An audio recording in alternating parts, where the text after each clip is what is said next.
We are on the cusp of making history. I want everybody in this room to think about their first day in the United States. That first year in New York. Think about your parents in their first couple of years in New York, how hard everybody worked. The disrespect that was given to many of us, to our parents, day in and day out. Did you ever think there would come a day that we would be running City Hall? That is the result of all of our work. We move this city, we build this city, we fund this city, and we are about to run this city.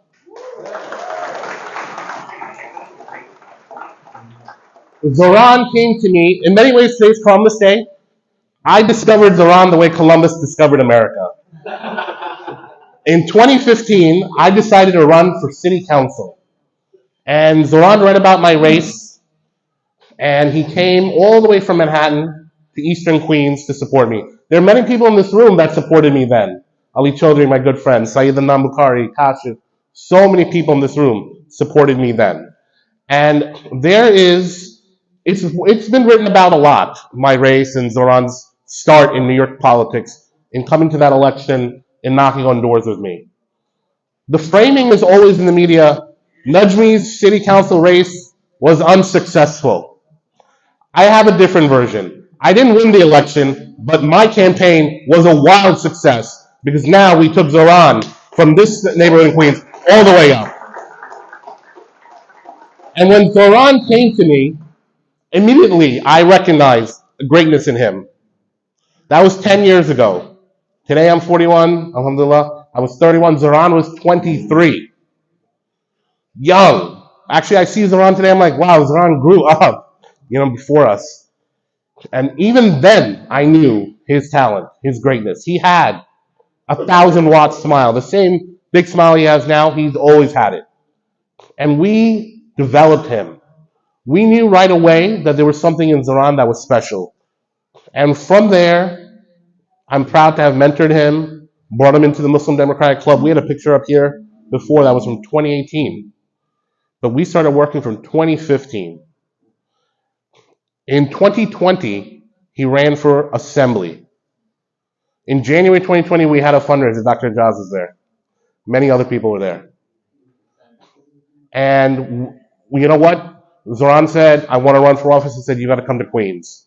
Come to Astoria. He ran one of the best campaigns. Took out an incumbent.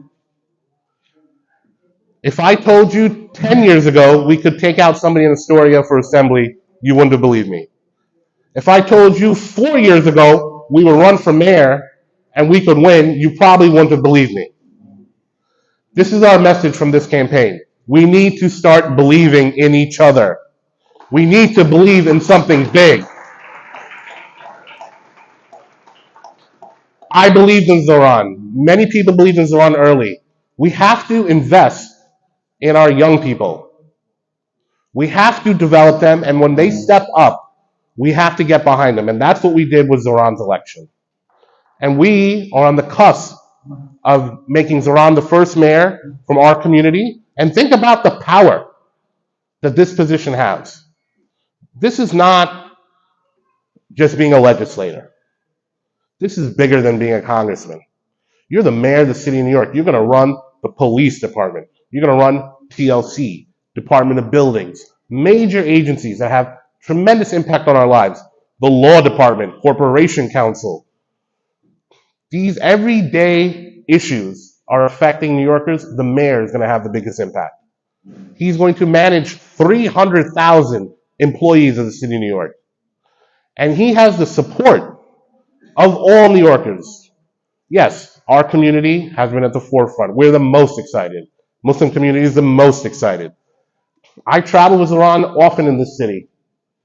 He is supported by so many different communities. You know how many young Jewish people support Zoran? After the Muslim community, the next biggest base of support for Zoran is young Jewish people. The more that the media will call him anti-Semitic, the more young Jewish people would show up to the campaign, ready to knock on doors. Our biggest donors, our biggest canvassers. Black people, Latinos, Chinese, Eastern Europeans, everybody is supporting Zoran. And everybody has now learned also something about our community, Muslims. The wider New York City has shown that this community, this city, loves the Muslim community and wants a Muslim American to lead them for office, to lead this city. Alhamdulillah, how great of an achievement that is.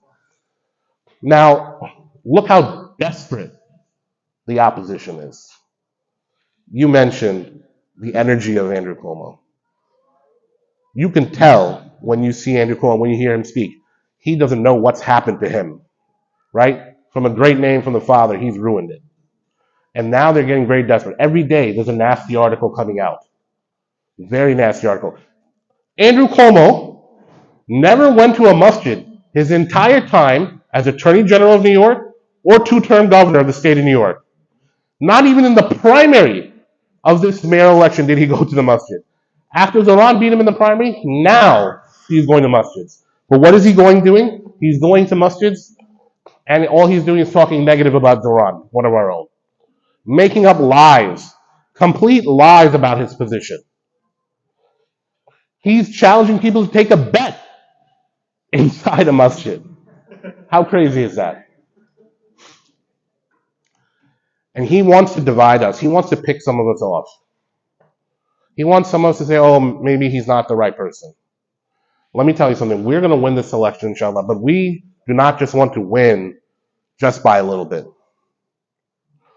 I want to hit over 55% on election day. We need to win big, and we can. There's many of our people, we had historic turnout from our own community. Now we need to double it. There's still a decent amount of people who stayed home. Maybe they're not registered Democrats. We all need to bring out every single person in our house, in our masjids, in our clubs, in our businesses. We need to max out our turnout. Pakistani turnout needs to be at least 60% on election day. I saw the stat on the board. We went from 20-something to 30-something. That's pretty good. 10% jump in one election cycle is great. But if we want to win that mandate, because having that mandate is going to be huge for Zoran. To have that biggest spread, because when he goes on CNN and MSNBC, they're going to say, well, you didn't win with 50%. It's going to be from our community that we get him to the next level. So everybody needs to have a voting plan. That plan needs to include more than yourself. I know if you made it in the rain today, all the way here, you are a highly likely voter.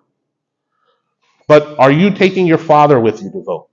Are you taking your mother with you to vote? Are you calling your brother, your cousin?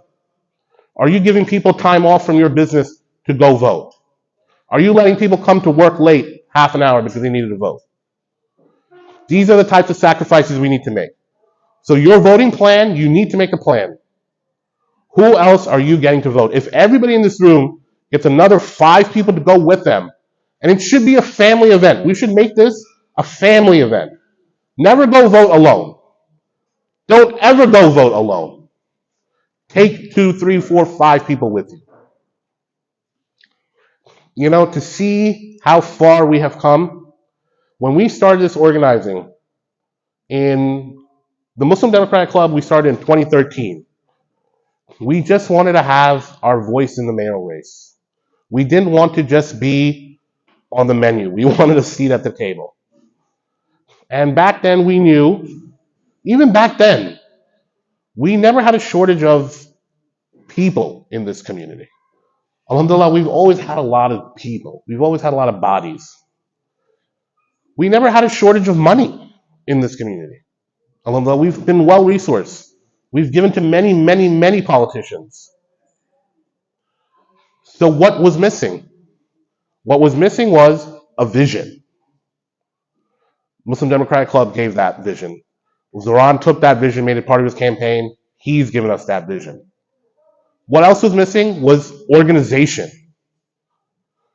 The Muslim Democratic Club provided the organization. Zoran's campaign has built a huge machine that's going to last past this election. We have the organization. Most importantly, what was missing that Zoran uniquely provided was the courage. The courage to take a risk. If you told anybody 1 year ago that if you stand up for Palestinian human rights, you can win, they would say you're crazy. I can't talk about Palestine and win an election. That's what most people would have said. It was the third rail of politics, right? Third rail is when you're in the subway, the third rail is where the electric goes. If you touch the third rail, you're dead, right? Zoran pulled that, ripped that third rail off, and broke it on his knee.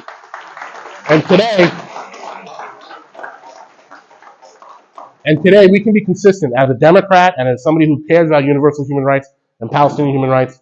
We can exist and we can win an election. In fact, I have somebody visiting me from Palestine, and my good friend from college, a political scientist, Adi Dajani. Adi, stand up, from East Jerusalem. My friend from Oberlin College, he's visiting me to observe this election. His family is long, I think they've been in Jerusalem for 1,000 years. His title is Daudi. His family used to be the caretakers of Prophet David, peace be upon him, his tomb. They had the keys.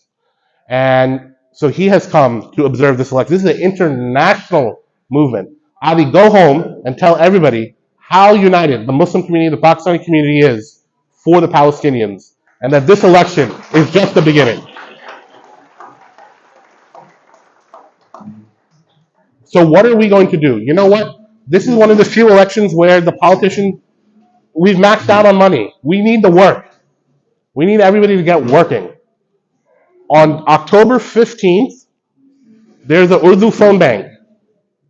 You can sign up on the website for a phone bank. You could do it from your home. They do the auto dialer, and we're going to call just people who are identified in Zoran's database as Urdu speakers, to call them and to tell them to vote and have a voting plan, that early voting. And you know, we have so many gifts now. Early voting is 10 days before the election. We won this primary in early voting. When I ran for council in 2015, there was no early voting. It was that one day you had to get in. So this is a big gift to us, to our community. On the 15th, we have phone bank. On the 18th, on Saturday, there is a Queens Village canvass led by Ali Rashid and APAG targeting our community. That you can sign up for on the website. On November 1st, we're going to have a rally in Jamaica with Congressman Ro Khanna and Zoran at 2 o'clock. You should come to that. That's the weekend before the election.